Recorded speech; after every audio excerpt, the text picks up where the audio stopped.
facing off against their old ally turned enemy turned ally again, Karagas, atop the crown of Aegedon. He stopped the party from using the Heart of the Void to accomplish their ultimate goal, but instead of killing them outright, the party was incapacitated, with Cad expressing the need to understand them. And so, we're brought here to somewhere within Brynjir's mind, as the world blacked out and this snowy shrine fell to darkness. You're awoken by the sound of lapping water against the side of a small boat, almost like a canoe, where you find yourself curled up near the aft. As you kind of groggily just sit yourself up, you see there's no one else in the boat.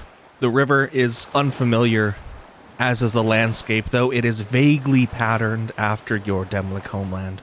Great forests of pine trees and other coniferous breeds, large jutting rocks, stone edifices of gray and black. And here, the water, strangely calm, yet wide this river is. And you can see, far, far down, an eventual waterfall, preceded by rapids. But right now, that's neither this or that. There's no danger whatsoever, it seems. And even examining yourself, you notice you're not the same as you were not 10 seconds ago atop the crown of Aegedon. No, your weapons are gone. Your clothes seem to be that which you would have worn probably as a young teenager growing up in Dämlik. And then recollection sparks recollection as, in fact, this is a river you've traversed before. Somewhere on the road to Irothric. These mountains start to take shape in your mind. Yes, those are the ones you've seen before, not too far south from your own home. Still within these Dämlik borders, a little closer to the fell proper. And strangely, then, all this comes into focus as you realize you've been here before. And there's nobody around, huh? No, you're the only one present. Trying to recall how the events of what happened in his memories. Brynjir is going to look around, and he gets the strangest feelings that he's lived this before, and he is very confused as to why he's not on the crown of Aegedon, trying to what he believed would save the world. But despite that, he does feel a sense of calm and peace, almost hoping that this is a reality, and everything that he's experienced up until that point was just a very, very long dream, or nightmare, really. Though the thought is pleasant, the ideation is a kind one. It's quickly shattered as you do come to a little more clearly, sitting up with your back against the edge of this canoe, and you see on the other side, just staring at you, is Cad, quite lazily shifting his paddle from one side to another like some strange gondolier. And he just cocks an eyebrow. And he says, finally, awake. I'd always thought you were the early riser among the group. Well, when not forced to sleep, I would say I am. What do you want, Cad? I told you all. I'm simply here to understand. Oh, here. And you see him start to kind of point off to one side. And he begins to steer the canoe toward the beach of this rock and gravel and such. And as you make landfall, the canoe just scraping up onto the beachhead, he'll disembark and start pulling it a little further. Cad will replace the paddle inside the canoe and then point a little ways off toward a small trail, barely noticeable amongst the ferns and the low brush, but you can see there is a pretty defined patch of footprints. And he says, "Oh, this way then." And he'll start trudging off into the forest. Brynjir will follow, but he'll try to address Cad as he's leaving. What are you trying to understand? About you, let me think. Where it all comes from, I suppose. This strange sense of nobility that I've always seen you carry around. Do you believe yourself to be a good person, Brynjir? He'll say, just peering over his shoulder at you as he continues to walk forward. It depends on if we are talking about what I believe my actions of the past are versus what I am trying to achieve now. Perhaps. Let's see how idyllic your true mind envisions such things, eh? And as you continue pushing through the forest, you come to a small clearing where a home stands. There's a little garden off to one side with some vine plants growing on some rods that have been stuck into the dirt. There's a small pen, probably a chicken coop or such, off to another side. And then the home itself seems to be pretty humble, 2-story cabin of usual Dämlik design. And there's a hearty smoke coming from the chimney. And Cad kind of just wafts the air toward him and says, "Smells like someone's cooking up something good. Why don't we look, Have you seen this place before, have you?" I have. What's it to you? Well, why don't we take a peek inside? And he'll head off to the front door and just walk right in. Brynjir's going to follow. You follow him in, and you see the usual trappings and construction of the home you grew up in, obviously. You pegged that from a mile away. Even just the locale as you started coming closer. And it was kind of like a dream-like transportation where it's just 1 second you're on the river, and then you're in the forest, and then you're coming up into the backyard.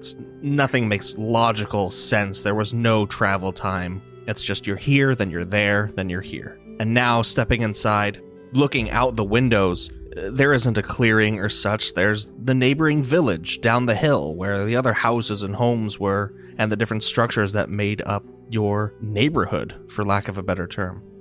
Inside here, it's quiet. There's nothing burning in the hearth. Everything is covered in a thin layer of dust, almost like snow. In fact, one of the windows in the back has been left open, and there is a sizable pile of snow that's accumulated just underneath it, next to one of the dining tables as well. And Cad, just hands on his hips, looks around and says, "What? All of a sudden vacant? No one home? I was getting excited, looking forward to an old Dämlik meal. I've only heard stories, you know." They are quite a sight to behold.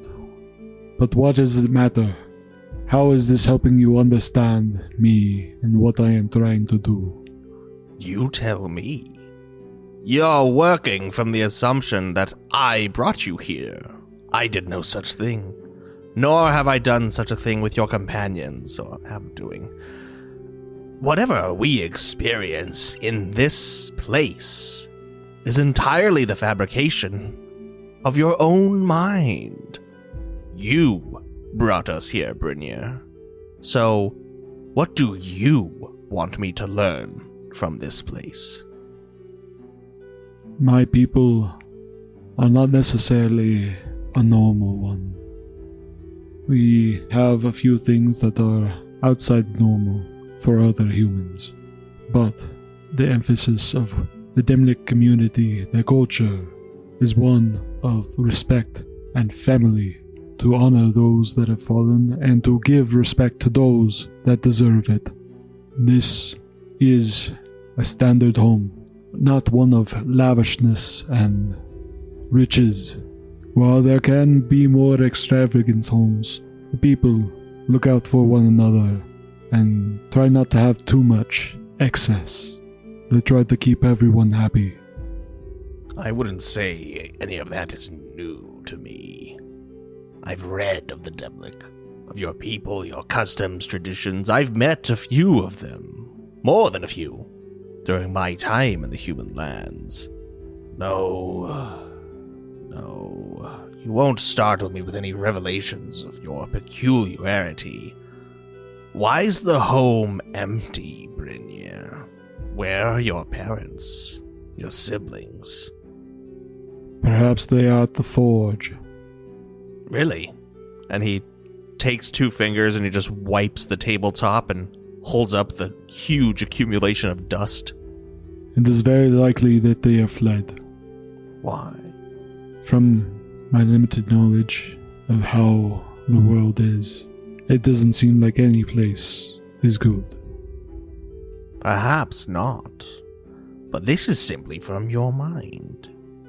The world is not as it is, Brynjir. The sun here sets still. Do you think you abandoned them, or they you? I betrayed them, and so I have cut myself off. Perhaps. I've heard tell. And he starts back toward the front door, kind of just peeking through the windows, that you were once a personal guard attaché, whatever you call it, to one Aller Ironbane. Am I wrong? No. I failed in my duties to protect him. He was the Godborn of the time, and I'm not entirely aware of how he died. Not aware? Were you not by his side? I know for a fact that I was, but only remember waking up in the city of Bastion, hearing the news that Ironbane had been felled. I was grievously injured. I wonder then. Yes, I wonder. And he opens the door to the cabin and steps outside into just pitch black darkness. Brynjir is going to step outside and see if it continues to be dark. It is dark, but perhaps not as oppressively so as it seemed from inside the cabin. Rather just a very, very deep night. And you can make out Cad beside you.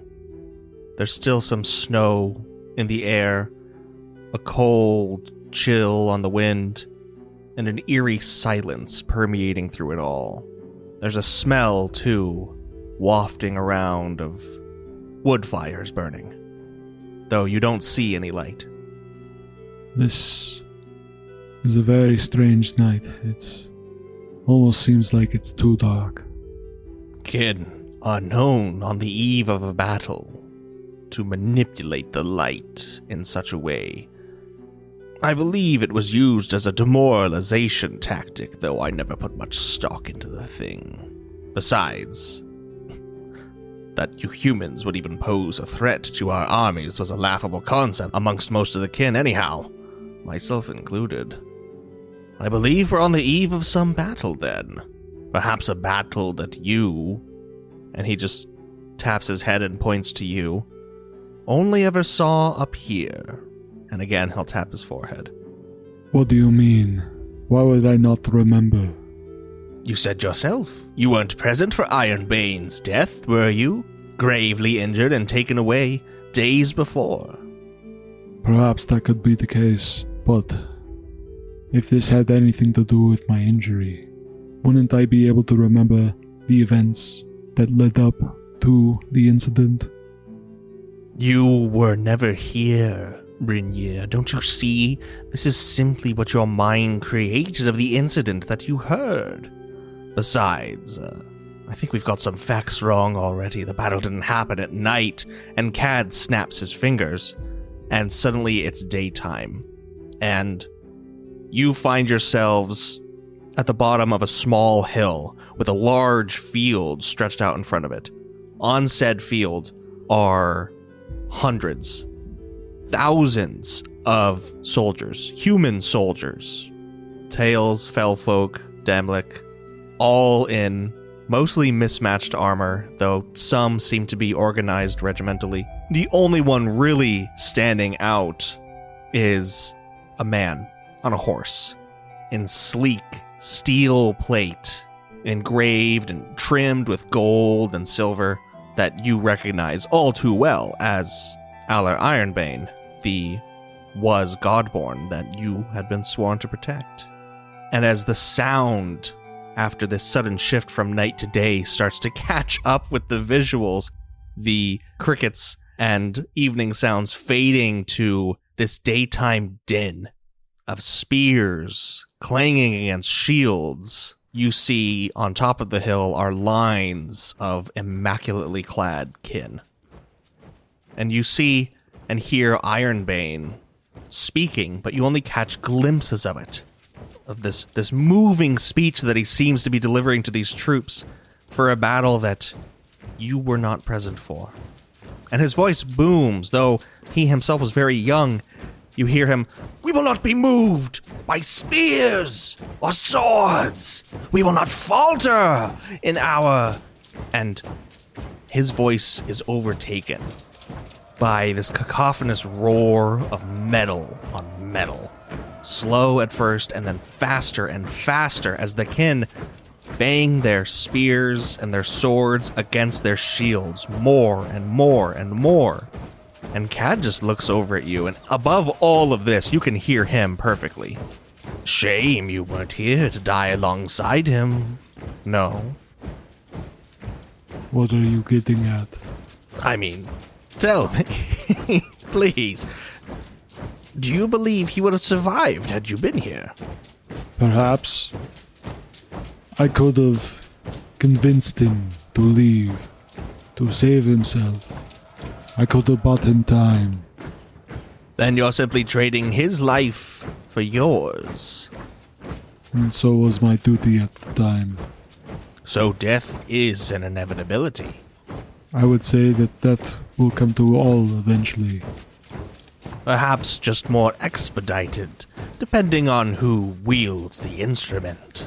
And he turns again toward the hill and gives a cheeky little smile and a point to a certain kin who steps forward from behind the lines, this just flowing cape of pure white behind him. And he turns to you and he smiles again. He says, "Now even I know of that one.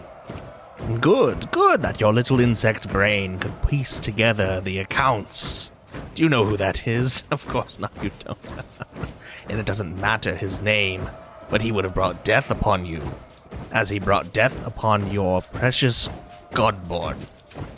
And as he turns back to watch this kin step forward, raising a shield and a sword above his head, this kin just yells out to the troops, "Sign metos istovrevesi, Dio metra an vos rest, kin vos rest." And then chaos ensues as both armies charge toward each other, the human lines faltering just before they're met with the kin who are barreling down this hill, and right before they smash you and Cad between them, you're back on the river. Cad lazily paddling away, and you just ripped out. You can almost feel like your hands still shaking a bit, the hair on your arm raised, as the adrenaline, the pre-battle adrenaline had started to set in, and then you were just wrenched from that situation entirely. Cad appears unfazed. So did you learn anything from that interaction? "I couldn't quite say. What should I have taken away?" Perhaps that I was under the influence of a being unknown, and until a short while ago I didn't know myself. Somebody that was not Lomira and her will. I was doing what I could with what I had, with little to no thought of redemption for the things that I had done in my past.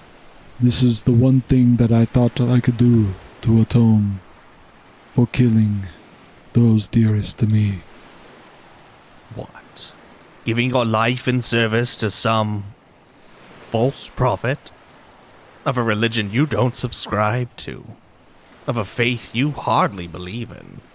In service to gods that now more than ever you couldn't care less about?"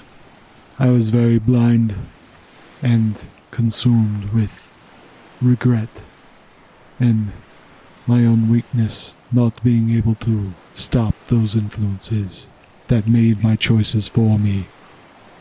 "I can't imagine failing your charge so completely exactly bolstered your confidence in the matter. But regardless, I've learned something, Brynjir, so far. Is that, from what I've seen, your best, with what you've been given, seems to just never be quite good enough. Maybe it is, maybe it isn't. I try to learn and grow from my mistakes. Take that inability and seeking to potentially do better in the future. Perhaps get the help of those around me. That is something that I have learned from my companions. Maybe it's not so bad to have others help you. Time shall tell. And with that, you make land on another side of the river. Again, with this kind of dream transport logic that you're there and then you're trudging through somewhere else. And suddenly you're on the western side of the fell. You hear work songs and chants. You see wagons of prisoners and lines of kin soldiers as you come to a familiar camp where you were once interned.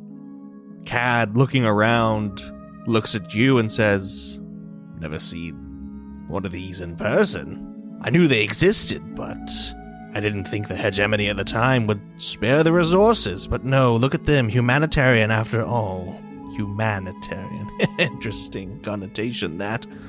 Of course, the kin word doesn't include your species, but semantics all. I wonder, Brynjir, what past mistake of yours conjured this scene? There is very little that I remember about this situation as well. From the time Ironbane died and to the arrival of my would-be companions, there was a lot of time that was lost, either to a drunken stupor or just darkness. But there was something interesting that happened here after my newfound companions showed up.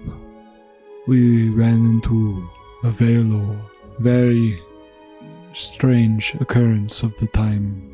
Yes, I suppose it's all quite trivial now. Adowinium has had her influence over me a couple of different times, and it's very strange that the Veilor that would help pull the strings would be ever so present near me. And at this point, Brynjir is trying to really think hard about his different interactions with the kin and what he did after Ironbane had expired. And he gets different glimpses of people dying, of humans and kin alike.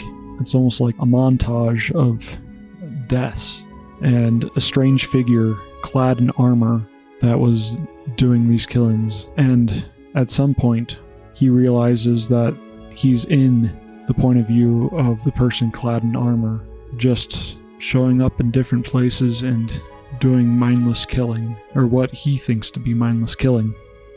And obviously Cad sees all of this too. This is all around you. What is going on? What is happening?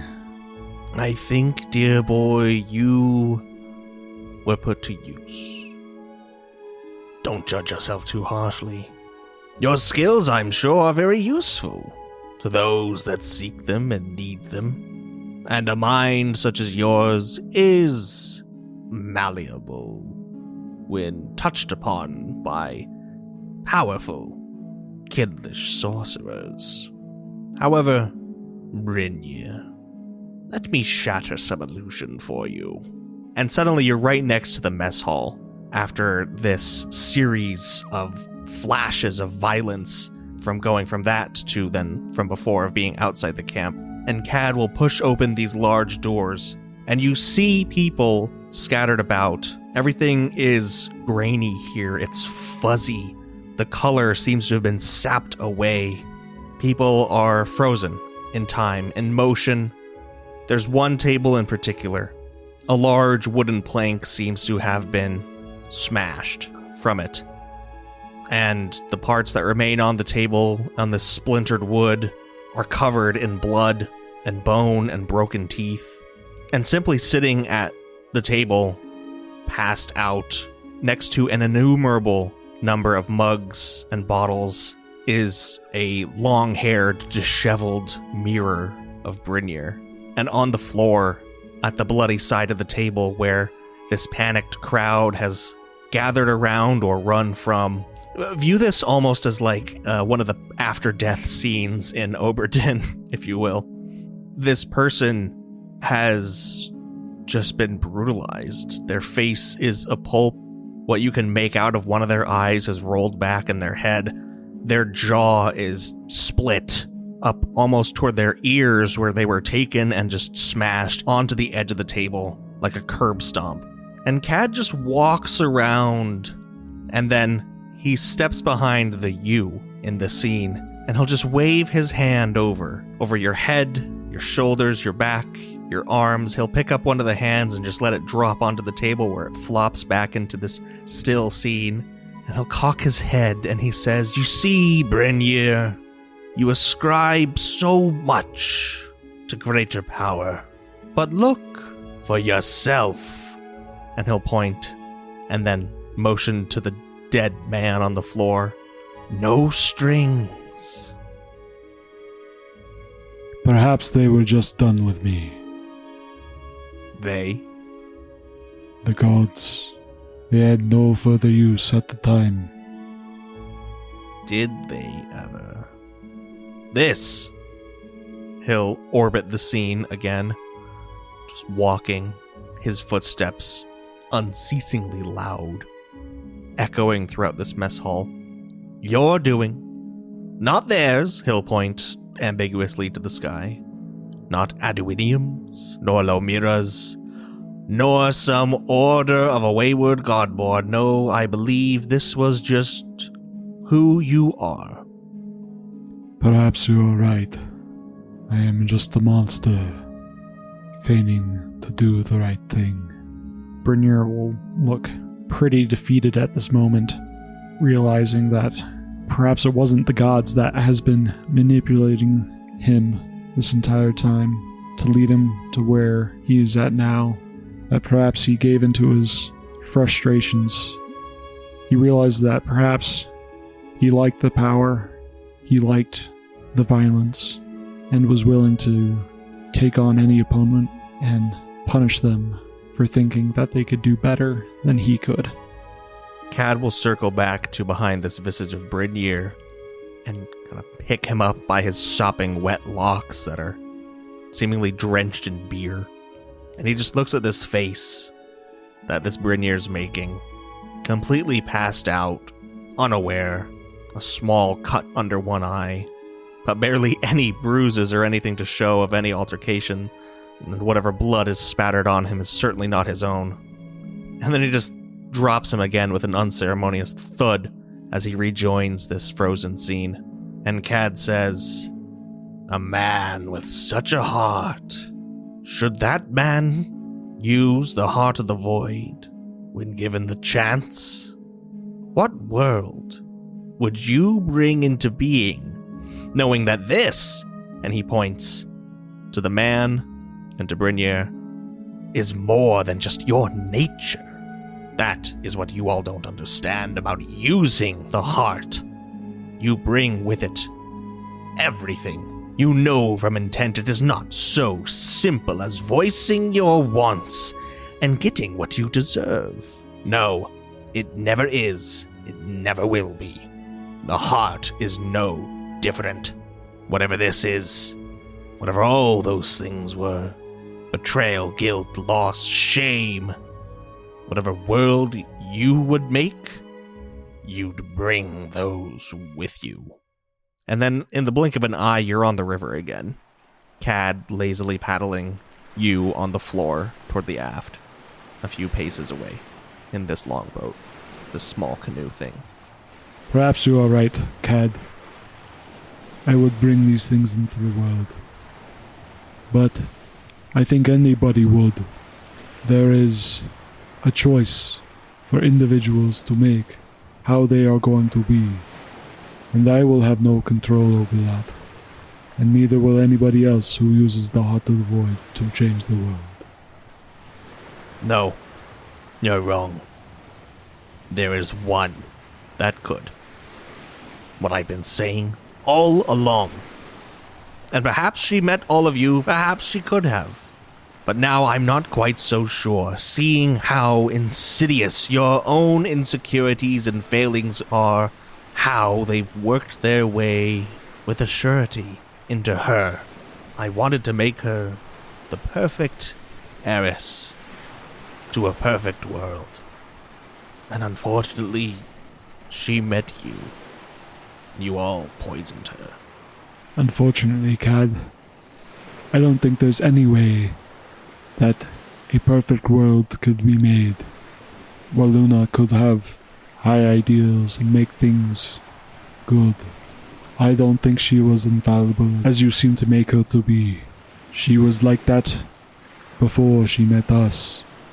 If anything, I think it's helped cement her own opinions on the way that the world should work, being willing to compromise and find a solution that helps, instead of claiming to be the only one who is right. Bold words. Perhaps true. In fact, I believe you. And Cad will look over his shoulder to where the boat's going, and you see that these rapids and the waterfall are quickly approaching. And he says, "Well, we'll be drawn back into the waking world in mere moments, but you've made one thing perfectly clear to me, Brynjir. What your role in all this has been, and will continue to be. And I think I understand you a smidge more than I did before.